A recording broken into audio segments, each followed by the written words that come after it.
Cindy memelototkan matanya tak terima. Dia menunjukkan jari tengahnya kepada Adele yang diambut dengan juluran lidah oleh Adele. Awas lu ya, gue bikin perhitungan sama lu Del, tunggu aja tanggal mainnya kakak biadab, batin Cindy. Jangan ngedumel dalam hati nanti gila, mana mau Satria punya kekasih gila yang ada dia nyari cewek waras di luaran sana, teriak Adele. A-A-A-D-D-D-E-L-L-L-L-L, teriak Cindy geram. Hahaha, tawa Adele pecah. Adele sangat suka menggoda atau menjahili Cindy sedari mereka duduk di bangku sekolah. Adele yang usil dipasangkan dengan Cindy yang kesabarannya setipis tisu dibelah dua. Berisik sekali kau ini, tegur Albert. Ya namanya juga gabut, biar ada hiburannya aja gitu, ucap Adele. Suamimu ini juga butuh hiburan, bagaimana kalau kau menghiburku di kamar saja, ucap Albert dengan tatapan yang tak bisa diartikan. Menghibur seperti apa? Tanya Adele cengok. Seperti ini misalnya, ucap Albert. Albert sekilas ceri di wajah Adele. Jangan tanya bagaimana reaksi Adele, wajahnya merah padam sungguh dia malu sekali. Ah, mau lagi, ucap Adele malu-malu. Nanti di kamar ya, ucap Albert. Adele menganggukkan kepalanya. Selepas Albert pergi Satria juga pergi meninggalkan Cindy begitu saja. Sikap Satria tentu tidak diterima oleh Cindy, dia segera menghalangi langkah Satria. Stop, kamu mau kemana lagi? Tanya Cindy. Mau tidur, ucap Satria singkat. Ya udah aku temenin, ucap Cindy. Satria menatap tajam wajah Cindy. Dia tidak tahu kenapa Cindy dengan entengnya berbicara seperti itu di rumahnya sendiri, dan jika saja Albert mendengarnya maka bisa dipastikan Satria akan dipanggang hidup-hidup oleh Albert. Astaga Nona, berdosa banget Non, ingat belum muhrim, tegur Pak Ahmad. Ternyata Pak Ahmad mendengar percakapan Satria dan Cindy ketika ia tak sengaja lewat memeriksa sekeliling mansion. Dia terkejut mendengar jawaban spontan dan membahayakan dari mulut Cindy. Apaan sih Paman? Kan cuma nemenin tidur, gak ditidurin beneran kok sama Satrianya, ucap Cindy polos. Astagfirullah, ucap Pak Ahmad memegang dadanya. Nona jaga bicaramu, tekan Satria. Tapi, ucap Cindy tak melanjutkan ucapannya.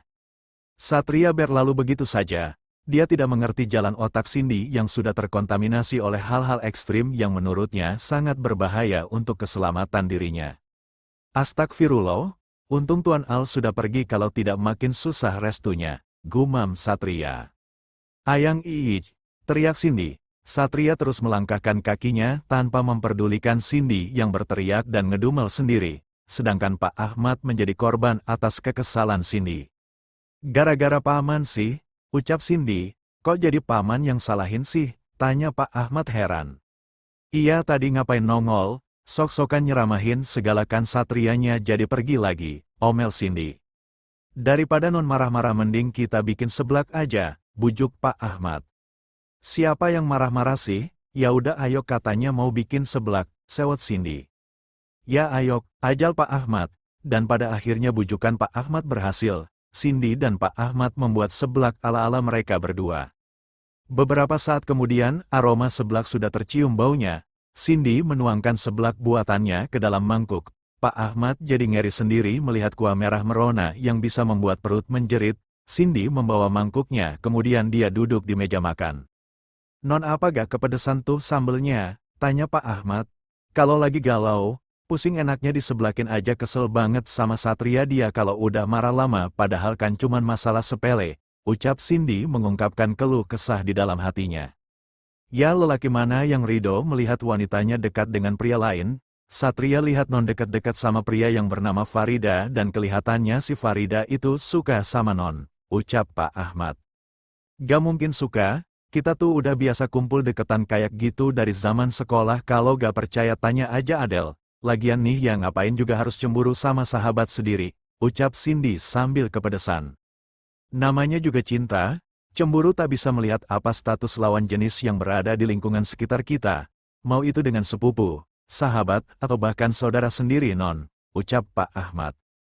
Oh Paman gelap, pantes aja cinta itu berjuta rasanya, ternyata banyak asam, manis, pedes, gurih, pokoknya pusing deh kalau berurusan sama yang namanya cinta, ucap Cindy. Pak Ahmad terkekeh. Dia kemudian menggelengkan kepalanya mendengar curhatan Cindy. Sedari dulu jika ada masalah apapun Cindy pasti curhat padanya. Cindy sudah menganggap Pak Ahmad sebagai ayahnya sendiri, jadi dia tak sungkan untuk bercerita padanya karena kakak dan juga ibunya yang selalu sibuk sangat susah untuk ia berbagi cerita. Di dalam kamar, Albert menurunkan tubuh Adele tepat di atas kasur. Adele menyandarkan tubuhnya di kepala ranjang. "Kau butuh sesuatu?" tanya Albert. "Tidak," ucap Adele menggelengkan kepalanya. Albert duduk bersebelahan dengan Adele. Dia juga memeriksa luka Adele yang perlahan mengering. "Aku akan mengganti perbannya ya," ucap Albert. "Nanti saja setelah mandi," ucap Adele. "Baiklah," ucap Albert. Albert mengubah posisinya menjadi berhadapan dengan Adele. Adele pun melakukan hal yang sama, mengubah posisinya berhadapan dengan Albert, kemudian ia melipat kakinya. Albert menatap Adele dengan lekat. "Aduh gawat ini, padahal tadi kan cuman bercanda, mana gue suka lagi diginiin," batin Adele. Adele memejamkan matanya. Dia membiarkan Albert yang bekerja karena dia sama sekali tidak tahu apa yang harus ia lakukan. Selama hidupnya ini adalah pertama kalinya ia itu pun dengan suaminya sendiri. Manis," ucap Albert di sela wajah Adele berubah merah. Dia tak berani menatap wajah Albert, sedangkan Albert langsung memeluk tubuh Adele dan mengecupi kepalanya dengan penuh kasih sayang. "Adele, aku ingin bertanya padamu," tanya Albert. "Katakan saja," ucap Adele. "Sekarang tanganmu masih sakit, tapi nanti jika tanganmu sudah sembuh bolehkah aku meminta hakku padamu?" tanya Albert. "Hak apa?" tanya Adele cengok. "Hak asasi manusia," jawab Albert asal. "Emang apa hubungannya sama aku, Al?" tanya Adele lagi. "Kau ini, ya aku sebagai suamimu, kau pasti tahu bukan apa yang dilakukan oleh suami istri setelah menikah selain melayani kebutuhan pakaian, makan dan lain sebagainya. Yang sedang aku bicarakan ini adalah hakku di atas ranjang. Jelas, Albert?" Adele manggut-manggut sambil beroria. "Kau mengerti?" tanya Albert. Adele menggelengkan kepalanya. Sedangkan Albert menepuk jidatnya, dikiranya Adele sudah paham, ternyata otak istrinya masih polos, belum terkontaminasi. "Itu hukuman untukmu karena tidak tahu apa hakku," ucap Albert. "Ya apaan sih?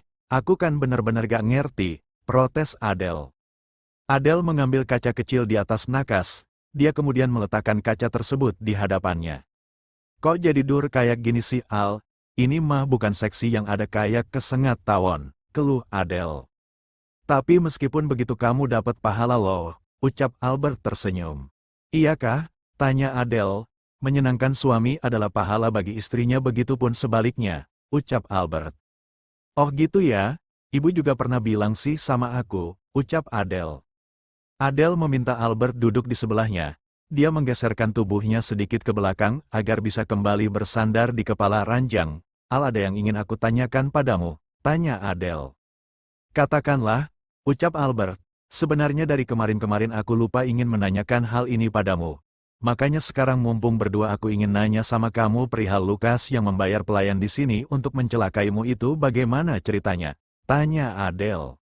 Beberapa hari setelah kejadian di mana Adele menghajar Sonia dan pacarnya, Satria langsung bertindak mencari tahu siapa pacar Sonia, dan bersamaan itu pula orang yang ditugaskan untuk mengawasi Sisil, pelayan mansion yang mencoba mencelakai Albert, memberitahukan bahwa pelaku masih menutup mulutnya.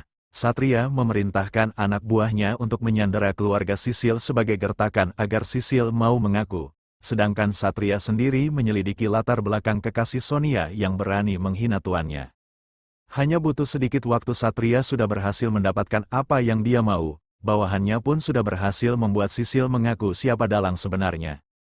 Awalnya Satria pun terkejut, ternyata dalang dari semua kejahatan yang dilakukan Sisil adalah Lukas. Tujuannya adalah setelah mengetahui Albert cacat, dia ingin Albert lumpuh total agar ia mengambil alih kekuasaan tertinggi di antara pemegang saham. Dengan begitu dia bisa meraup keuntungan yang lebih besar lagi.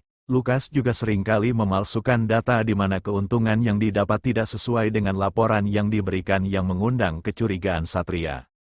Satria pun menyelidiki Lukas lebih dalam lagi. Dia menemukan banyak kejanggalan di dalam beberapa laporan, terutama di bagian keuangan. Setelah menemukan semua bukti-bukti yang dikumpulkannya, Satria terus mengawasi Lukas tanpa bertindak apapun. Kondisi Albert yang sudah membaik membuat Satria lebih bersemangat lagi menggali lebih dalam informasi yang dia dapatkan. Karena kesibukan Satria memegang dua perusahaan dia sampai lupa mengusut kejahatan Lukas. Saat itu ia didatangi oleh Lukas bersama anaknya yaitu Sonia. Satria langsung saja menelpon Albert memberitahukan bahwa Lukas datang meminta kerjasama kembali bersama perusahaan ayah Albert, begitu pula dengan perusahaan Albert sendiri.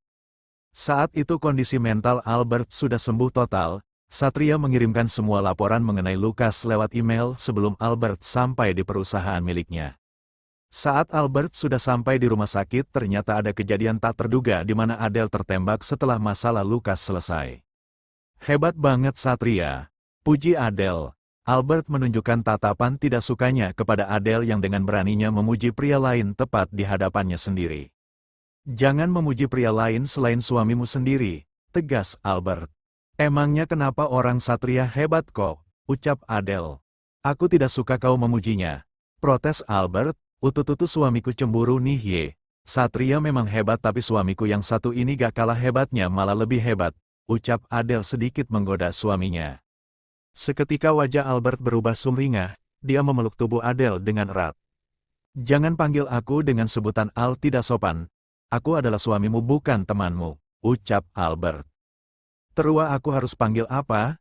Tanya Adele. Ya apa saja, sayang, beb, ayang, mas atau apapun itu asal jangan sebut nama, ucap Albert. Apa ya? Kalau mas aja gimana? Tanya Adele. Ide bagus, ucap Albert. Oke deh, mas, ucap Adele agak kaku. Iya sayang, ucap Albert. Kiiyut, ucap Adele gemas sendiri. Albert tersenyum dibuatnya. Dia mengecup seluruh wajah Adele dengan perasaan bahagianya mendapat seorang wanita cantik sempurna dengan hati yang begitu bersih meskipun barbar.